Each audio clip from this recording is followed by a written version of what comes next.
Oke, Neri gue mau ngebahas soal meme ambal-labu ya. Kalau gue bilang sih ini udah sekarang jadi tren ya. Itu lu bisa lihat trafficnya. Udah kayak Gunung Merapi. Naik, turun, naik, turun. Itu tuh sepinya cuma subuh sama tengah malam. Orang nggak nyari giring ginian. So, jadi apaan sih ini meme? Gini meme kalau gue bilang kayak jokes ya. Lu tau kan kemarin itu lagi rame ya. Orang pada beli-beli boneka-boneka tuh. Labubu. Abis itu diposting-postingin di medsos. Nah ini boneka Labubu ini mukanya diganti-ganti sama orang nih pada iseng. Jadi muka-mukanya tuh diganti sama mukanya si Ambal lah, si Imut, si Rusdi, si Fuad. Dan itu udah kayak jadi kayak daily post tuh orang pada posting-postingin pic-pic sama video-videonya. Dan dari mana asalnya ini meme? Jadi meme itu asalnya dari TikTok ya. Itu tuh udah mulai tuh startnya dari sekitar bulan September. Jadi ada beberapa orang pada posting-postingin tuh boneka Labubu tuh mukanya diganti-ganti. Terus dikasih lagu-lagu. Cuma videonya pada sepi. Nah ini mulai rame tuh sejak Oktober gara-gara sih ya begitulah di YouTube tuh pada upload tuh posting. Akhirnya mulai tuh rame.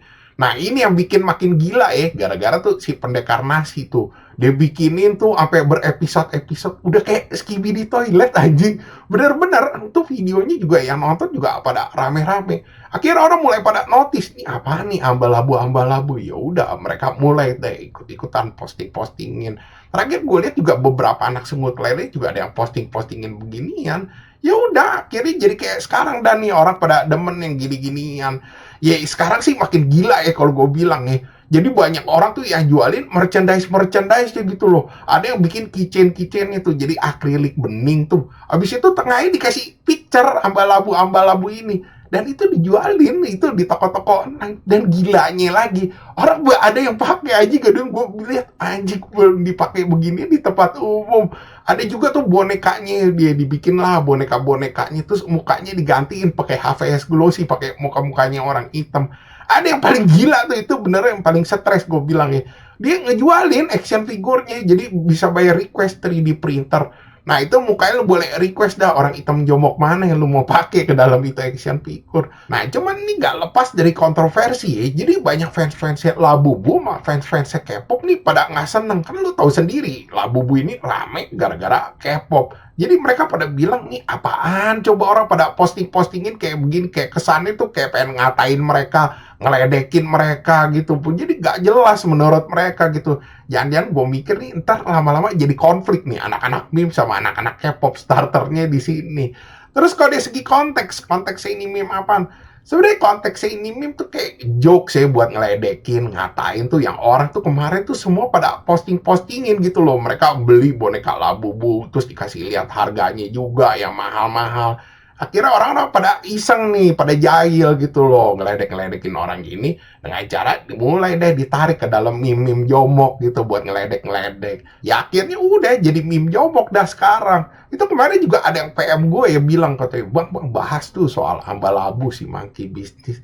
Ya kalau dibilang monkey business sih sebenarnya nggak bisa dibilang begitu juga ya kalau ngomong soal monkey business. Monkey business itu lu perlu data yang gede tuh buat ngebuktiin itu monkey business. Jadi maksud gue begini, misalkan orang yang ngebeli Labubu ini kebanyakan end user, ya itu nggak bisa dibilang monkey business. Kecuali itu yang beli Labubu itu kebanyakan tuh spekulan. Itu orang pada beli tuh buat invest gitu loh. Dan itu jumlahnya jauh lebih banyak dibandingin end user yang beli gitu. Yang orang benar-benar hobi suka gitu. Itu baru bisa dibilang monkey business. Ada satu lagi tuh orang yang ngomong ya, itu pertanyaan sebenarnya bagus banget nih. Orang ngomong dia katanya, emang bisa ya maksudnya monkey business itu tuh berhasil di zaman lagi susah. Nah ini gue justru mau ngebuka pikiran lu nih, gue ngubah cara perspektif lu mikir gitu. Gimana kalau gue bilang monkey business itu justru tumbuh subur pas di zaman lagi susah. Nih misalnya lu lagi cari duit nih susah nih ya. Mendadak tuh orang kasih tuh info katanya, lu jualan ini aja nih. Ini lu bisa untung gede nih, nyari duit gampang. Pasti lu kan kegiur kan. Jadi gue balikin lagi tuh, monkey bisnis itu justru tumbuh subur tuh pas zaman lagi susah. Dimana zaman lagi susah orang cari duit, lu dikasih suatu harapan gitu loh. Ini ada cara baru buat cari duit di situ. Logis kan yang gue ngomong. Oke, sekian gitu aja bahasan dari gue. Thanks for watching. Jangan lupa like, subscribe. Thank you.